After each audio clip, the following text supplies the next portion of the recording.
What's up, guys? It's Stamp. Today I'm going to talk to you guys about the new Shieldbreaker DLC. Obviously, it's been out a little while. I've had some chances to test it, and I want to give you my thoughts on if you should buy it or not. I get that question a lot.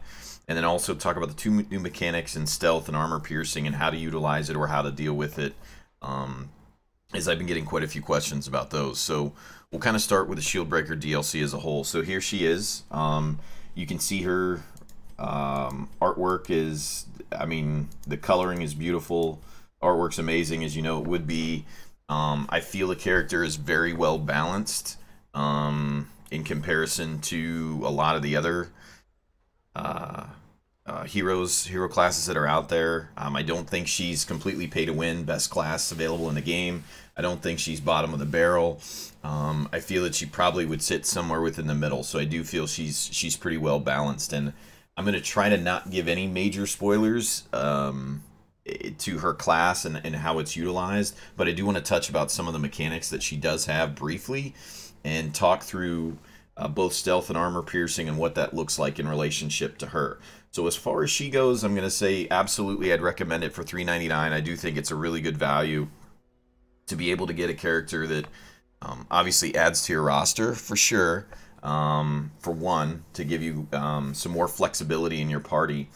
But the other piece of it that I would say that she does is she is very unique, unlike any other character that you have. A couple of the things that are unique to her, if you see this right here, this impale ability, has the ability to move, or I guess I would say she's going to move back one, so she'll partner very well with the Elite Frog Party, but on top of that, she can hit all 4 rows. It's the first hero that's ever been able to do that.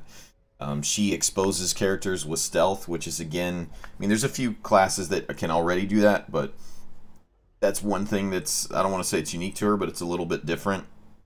She's primarily Blight, but similar to some of the other parties that are able to protect, she has the ability to actually block attacks completely that come into her. She's very fast, and she has a very high, I would say really high crit chance as well. So it makes her much more fun to play, in my opinion. So as you kind of look through her abilities, I don't want to give you guys a ton of spoilers, but basically she's going to be used best probably with people who have the ability to leapfrog or mark, and that's, I'll go into more detail when I do a little bit of her guide later on. But as you look through here, I think she's really good. She's completely unique with some of her camping skills that you're able to actually add armor piercing, which I'll talk about in a second, as one of your camping skills, which can be very useful on certain bosses without giving you spoilers.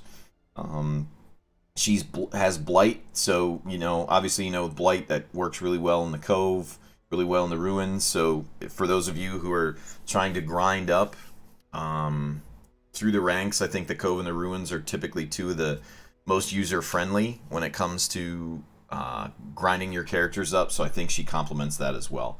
So in looking at the DLC, I'm saying absolutely it's worth $4 for sure. She comes with her own trinkets, which I'm not going to show because those are going to be a bunch of spoilers. And she does come with a unique storyline, and I'll leave it at that so I don't spoil. So moving on to that, I'm going to say absolutely buy the DLC. It's awesome. The artwork, as usual, is amazing. The storyline that comes with the character is really good. And I'm going to leave it at that so we don't spoil anything else. So, moving on, let's talk a little bit about stealth. So stealth essentially is a new mechanic, and I'm going to go ahead and highlight the exposability here, that gives you the ability as a defensive monster, so the monsters that you're attacking, they actually have the ability to not be targeted on the first 2 turns that they take. And that can be plus or minus, so I'm just going to say 2 turns for now, but so there's a few monsters. I believe there's 7 enemies in the game currently. 1 is exclusive to the DLC, so technically 6 enemies plus 1 DLC enemy. You're unable to target them for 2 rounds. So the biggest question I get with stealth is, damn, what do I do with stealth? You ignore it. That's my answer. Plain and simple. You treat them like they're a prot character, where they move on to not necessarily last on the list, but as soon as their stealth comes off, then you can target them. I would not recommend, you know, doing AoE like some people say, well, I'm going to use AoE and do that. Only use AoE like you would, like I've told you guys before. Use AoE when you think you're going to finish a mob off, you have a 75% chance or better to finish a mob off, you want to damage some other people, use AoE like you normally would. I completely ignore the characters for the most part, unless there's a unique situation in which I think, you know, maybe they'd be able to put me to death's door, but even then, just hitting them once isn't necessarily going to do you any good. So treat it like you would a prot mob. So prot mobs we usually leave for last because they're going to take the most amount of turns to finish them off. Again, depending on your party composition. Maybe you treat stealth mobs so they're second, or they're rather first, and the prot mob is going to be second in line after you kill everyone else. But don't worry about them, truthfully, is what I'd say. You can't, if you're going to bring a party that can't damage them, then you're not going to be able to do anything to them anyway. So just treat them like they got moved down the list. You're going to target the mobs that you can target, finish those off, and then move to the stealth characters. After their second turn, they should drop out of stealth, and you could focus them down then, and then move on to the prot mobs, which are typically last. So that's how I would handle it. I wouldn't bring in abilities that specifically help with stealth mobs, because you never know when the hell you're going to run into them. You don't know when to equip them and unequip them, so that doesn't do you any good.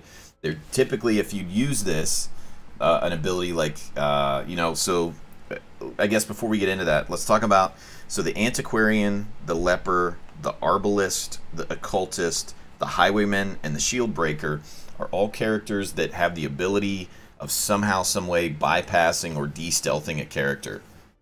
Now, keep in mind also, AoE will hit a stealth character, and Blind Fire has the ability to hit a stealth character that the Arbalist has.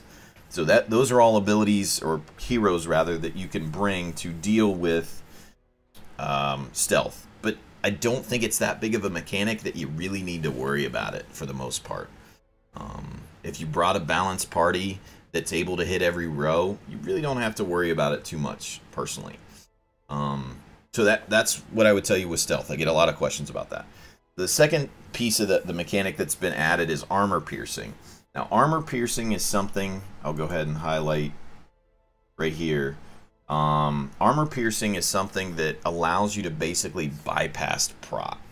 So by bypassing prot, there are certain bosses that again, I don't want to give you guys the spoilers, but you probably know what I'm talking about if you have the game and you're watching these videos. But there's certain bosses that makes them much more doable or much easier with that ability if you're utilizing that camping skill.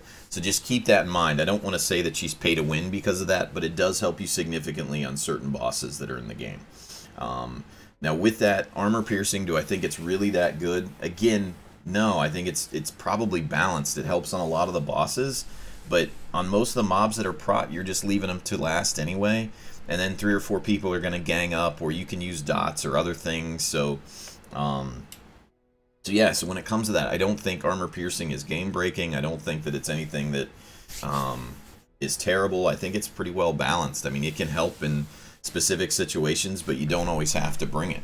So keeping that in mind, Pierce is the main melee ability of the Shieldbreaker, but she's really one of the only ones that's going to be able to utilize armor piercing unless you're bringing her camping skill into a dungeon with you. So just keep that in mind. I'm not going to bring armor piercing into a typical dungeon as one of her camping skills unless I'm going to go into a boss fight, because I'm probably not going to use it. It's pretty situational, is I guess the best way to put it. In the Cove, I can see it being beneficial because they do have a bunch of those mobs that will protect, and they have a bunch of prot on them, so they'll guard. I guess I should have said guard. They'll guard, and then they have that protection, so you could make a case for that. But generally speaking, in most of them, there aren't a ton of prot mobs that are really that hard to deal with outside of bosses. So with that, those are the two new mechanics. I would say don't focus the stealth characters until they come out of stealth. Then you can treat them in the order you typically treat them in. You know, if they cause stress, you're probably going to damage them quickly. If they cause a lot of damage, you're probably going to damage them rather quickly when they come out of stealth. But you don't have to go out of your way to kill them. Most of them are not major threats that are going to be in stealth. So So with that, those are the 2 new mechanics, guys. I would definitely buy the DLC for sure. That's a recommendation from me. I mean, I'm a little biased, but I do think it's worthwhile to get another character, and I think it's great that they're releasing an additional DLC with survival mode. I think that'll be awesome as well. But for me, I think she adds a lot of flexibility to parties, and I think her storyline and the way that she's presented and how her character develops throughout the game, again, without giving you spoilers, I think is well worth the $4 for sure. And right now it's on a Steam sale, so it's about $3.59, I think, is what it is today. So go out and get it if you haven't got it. I would highly recommend it. From there, the next video I'll be releasing will be the minor spoilers version of the Shieldbreaker guide. So check that out. You'll see it over the next couple days. Thanks. See you.